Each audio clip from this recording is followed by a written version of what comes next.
Barbie! I don't nickel and dime. You want it or not? We'll take it. I need more. I need more.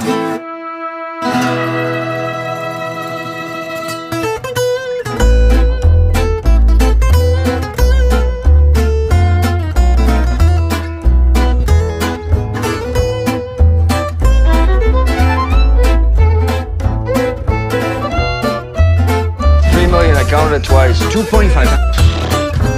We're gonna need a bigger boat. Halo semuanya, kembali lagi bersama gua Hanif di channel Ringkas Sinema.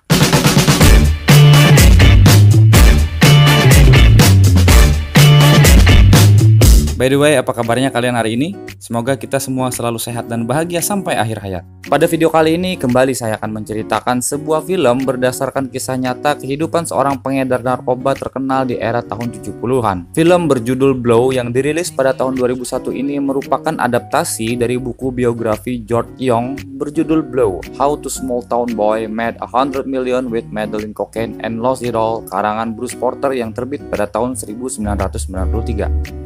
Film ini dibintangi oleh Johnny Depp yang berperan sebagai George Young, Penelope Cruz yang berperan sebagai istrinya George, Myrta Young, dan sederet bintang Hollywood lainnya. George Young adalah seorang bandar narkoba yang pada era keemasannya menguasai lebih dari 80% market di Amerika. Ia bekerja sama langsung dengan Pablo Escobar yang percaya dengan George untuk menjadi importir terbesarnya kala itu. Film ini akan menceritakan perjalanan hidup George Young dari masih kecil hingga menjadi seorang kriminal kelas kakap dan kembali menjadi warga sipil biasa. Bagaimanakah cerita lengkapnya? Tetap ikuti terus video ini hingga selesai.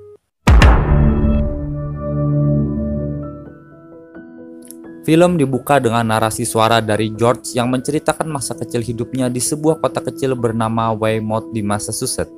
That's me.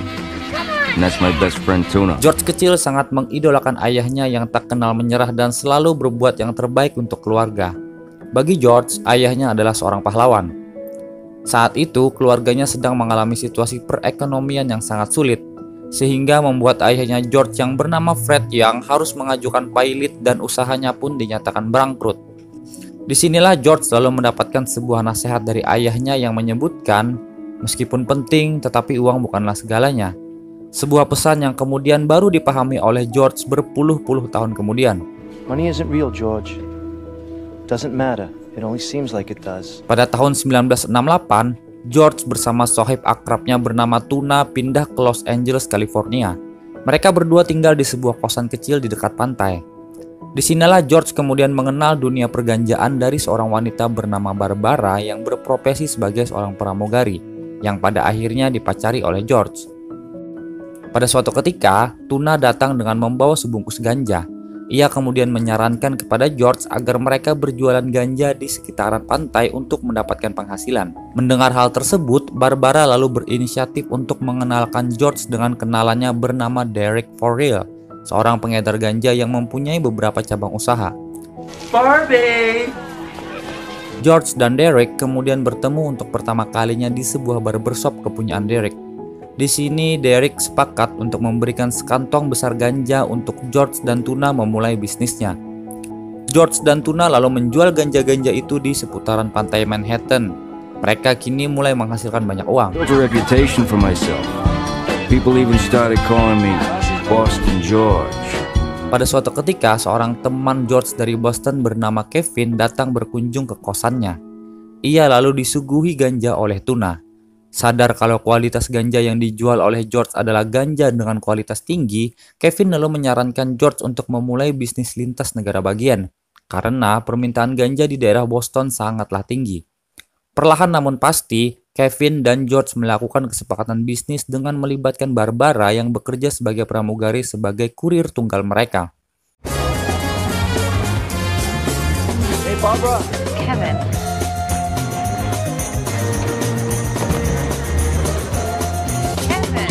Hey. More. I need more. I need more. I need more. What do you want me to do? I can only carry 2 bags and I can't fly back here every day. Tapi George masih belum cukup merasa puas. Ia lalu memotong jalur distribusi dengan pergi menuju Meksiko dan membeli ganja langsung dari petaninya yang ada di situ.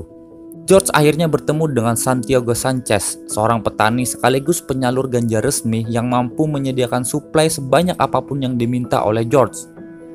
Seminggu kemudian, George kembali lagi ke Meksiko dengan menggunakan pesawat Cessna dan membeli seluruh stok ganja di tempat Santiago. So I brought you 75 instead. Bisnis George semakin menggurita dan pelanggan pun semakin bertambah banyak. George kini mempunyai nama panggilan lain, yakni Boston George. Bahkan ia mampu membeli sebuah rumah mewah untuk ia dan Barbara. Tak hanya Barbara, seluruh teman-teman dan komplotannya pun juga menikmati hasil kerja keras mereka selama ini. Pada suatu ketika, George mengajak Barbara bertemu dengan kedua orang tuanya. Tiba-tiba pada saat sedang asik makan malam, hidung Barbara mengeluarkan darah. Mereka berdua pun langsung pulang dari situ dengan George yang memberikan sejumlah uang kepada ayahnya. Is that all hundreds? Yeah. Belakangan diketahui kalau Barbara ternyata mengidap penyakit kanker. Keberhasilan bisnis ganja George harus berakhir manakala ia ditangkap saat mencoba menyelundupkan 300 kg ganja di Chicago.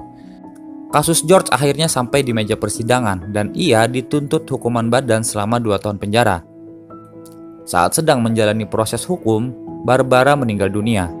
George lalu diizinkan untuk menghadiri pemakaman kekasihnya itu dengan sebelumnya membayar sejumlah uang jaminan.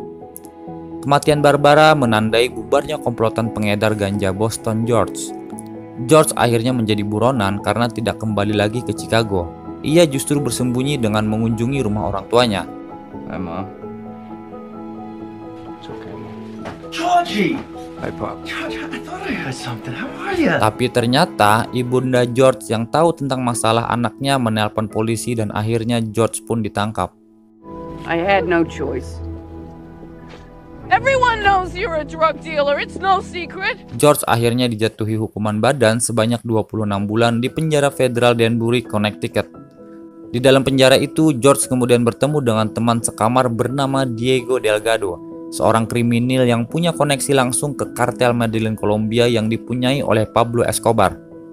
Awalnya, George tidak mau mengaku kepada Diego kalau ia masuk penjara karena kasus penyelundupan ganja. Namun lambat laun George pun membuka identitasnya. Disinilah awal mula George mengenal bisnis kokain dan segala tetek bengeknya. Bagi George, Danbury bukanlah fasilitas penjara, melainkan sebuah sekolah kejahatan. 16 bulan kemudian, George pun bebas bersyarat dengan mewajibkan ia tinggal di rumah orang tuanya dan wajib lapor di beberapa waktu. Namun semuanya itu ia langgar dengan George yang pergi menuju Cartagena, Colombia untuk bertemu dengan Diego. Mereka kemudian bertemu dengan seorang kartel bernama Cesar Rosa untuk membicarakan rencana awal kerjasama penyelundupan kokain seberat 15 kg. Penyelundupan tahap awal itu berhasil dengan George yang menyembunyikan kokain di balik pakaian di dalam koper yang ia bawa. Sebagai orang yang sudah jago menyelundup, tentunya tidak ada masalah bagi George. Tidak hanya bekerja sebagai penyelundup, George juga dimintai bantuan oleh Diego untuk mengambil kokain seberat 50 kg di sebuah tempat dan juga menjualkan kokain tersebut. 3 hari kemudian, George menemui Derek Forrell di California untuk membantunya menjual kain kokain tersebut. Dengan kualitas barang yang tentu terjamin mutunya, mereka berdua berhasil menjual seluruh kokain itu hanya dalam waktu 36 jam, dengan nilai total transaksi lebih dari 1,3 juta US dollar. 36 hours. 36 hours. I don't believe we got rid of it in 36 hours. Oleh karena prestasinya tersebut, George akhirnya diundang secara khusus oleh Pablo Escobar di kediamannya di Medellin, Colombia. George kemudian tiba di Medellin, Colombia dan disambut kedatangannya oleh Diego. Di sini, Diego bertanya kepada George tentang siapa koneksi yang digunakan oleh George untuk menjual kokain tersebut dengan amat sangat cepat, tapi George menolak memberitahunya. Setelah beberapa saat, George kemudian bertemu dengan Pablo Escobar. Mereka berdua lalu membicarakan tentang rencana penyelundupan berikutnya. Awalnya, Pablo Escobar hanya mau memperkerjakan George saja, tapi George yang setia kawan bersikeras untuk tetap mengikut sertakan Diego dalam bisnisnya. Mau tidak mau, Pablo akhirnya setuju dengan nilai kesepakatan mencapai 3 juta US dollar per setiap kali operasi penyelundupan. George dan Diego kemudian sekaligus ditunjuk oleh Pablo Escobar menjadi distributor utama untuk penjualan di Amerika Serikat. Mereka kini sukses besar. Konsumen mereka tidak hanya datang dari kalangan biasa, tapi juga para politisi, artis, musisi, dan beberapa bintang film Hollywood. Saking berhasilnya, bahkan satu rumah yang mereka tempati tidak mampu untuk menampung semua hasil penjualan kokain tersebut, yang pada akhirnya mengharuskan mereka untuk menitipkan uang tersebut ke sebuah bank di Panama. sebuah tindakan yang akan sangat disesali oleh George di kemudian hari. Pada saat Diego sedang melangsungkan pernikahan, George bertemu dengan seorang wanita cantik bernama Mirta. Tidak butuh waktu lama, George berhasil merebut hatinya dan mereka berdua pun memutuskan untuk menikah. Mereka berdua lalu pindah ke sebuah rumah besar dengan banyak barang-barang dan mobil mewah di dalamnya.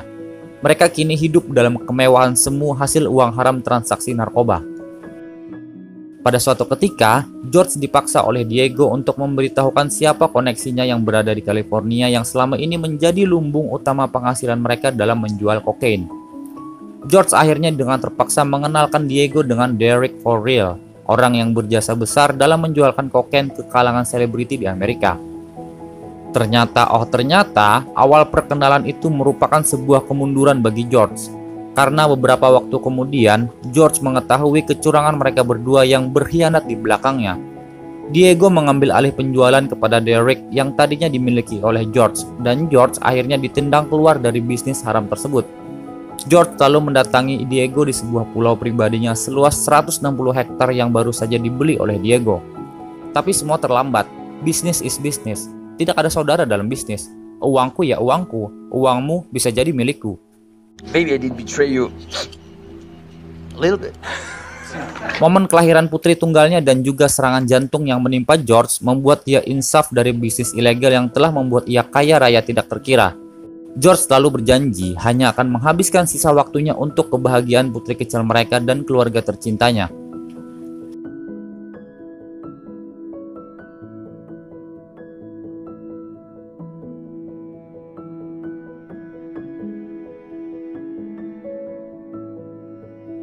Sudah 5 tahun lebih George hidup damai tanpa sedikit pun keterkaitan dengan bisnis narkoba. Hingga pada suatu saat ulang tahunnya yang ke-38, Mirta mengadakan pesta ulang tahun dan mengundang semua teman lama George, termasuk juga Derek For Real yang telah mengkhianatinya di masa lalu. Ternyata Derek mengaku kepada George bahwa tak lama setelah ia dan Diego bekerja sama, ternyata Diego pun mengkhianatinya juga. Namun pesta ulang tahun itu berubah menjadi sebuah malapetaka saat tim gabungan dari FBI dan DEA menggerebek rumah itu dan menangkap George dengan tuduhan menyimpan kokain dalam jumlah besar. Tapi George kembali kabur dan menjadi buronan karena sekali lagi melanggar perjanjian bebas bersyarat dengan mencoba mengambil sisa tabungannya yang ada di Panama, yang ternyata seluruh tabungan miliknya telah diambil alih oleh negara tersebut. Karena sudah tidak memiliki cukup uang lagi, Mirta mulai kesal dengan George dan sering bertengkar bahkan di depan putri mereka. Sampai di suatu malam saat mereka sedang dalam perjalanan, pertengkaran mereka di jalanan itu akhirnya mengundang polisi untuk menghentikan mereka. Mirta lalu memberitahu kepada polisi itu kalau George adalah seorang buronan dan di dalam mobilnya terdapat 1 kilogram kokain. George akhirnya ditangkap dan dijebloskan kembali ke dalam penjara dengan hukuman selama 3 tahun. Pada saat di dalam penjara, Mirta mengunjungi dan menuntut cerai George, serta mengambil hak asuh Christina, putri sematawayangnya. I'm divorcing you, George. I'm getting custody of Christina.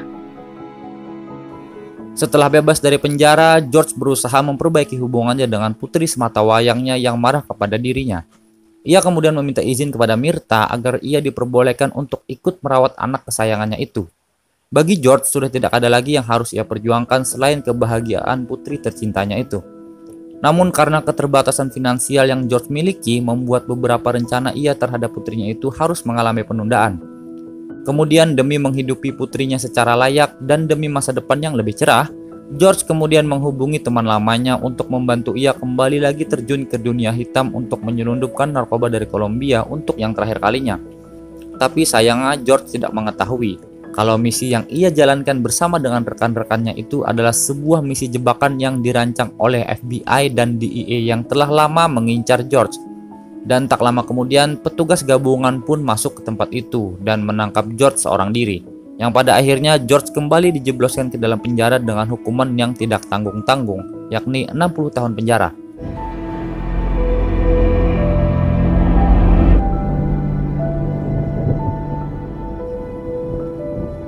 Bagi George sebenarnya tidak masalah dengan penangkapan maupun pengkhianatan yang ia terima. Hal yang justru lebih mengganggunya adalah ia tidak pernah bisa memaafkan dirinya sendiri yang harus berulang kali ingkar janji kepada putri tercintanya.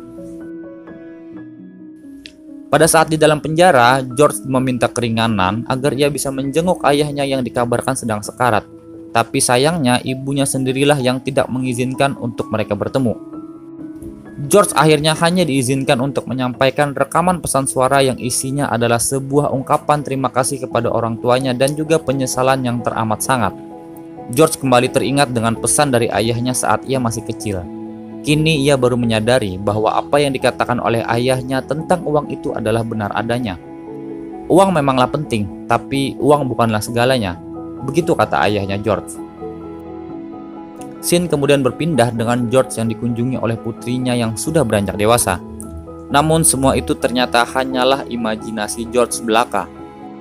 Film diakhiri dengan sebuah catatan yang menyebutkan bahwa George tidak akan memenuhi syarat untuk pembebasan bersyarat hingga tahun 2015. Dan putrinya Christina pun belum pernah sekalipun mengunjunginya saat ia di penjara. Sebuah akhir yang sangat menyedihkan. Film Blow ini menjadi sebuah cerminan tentang betapa buruknya efek yang didapat karena terlibat dalam bisnis narkoba. Meski memiliki kekayaan yang berlimpah ruah, tetapi penghasilan dari bisnis ilegal tidak akan bertahan lama. Sama seperti kata pepatah, easy come, easy go. Mudah datang, mudah pergi. Sekian dulu video dari saya. Jika kalian suka dengan video ini, silahkan tekan tombol like dan share video ini kemanapun kalian suka. Mohon maaf jika ada salah kata dan cara penyampaian saya yang kurang berkenan di telinga kalian, dan sampai jumpa di video berikutnya.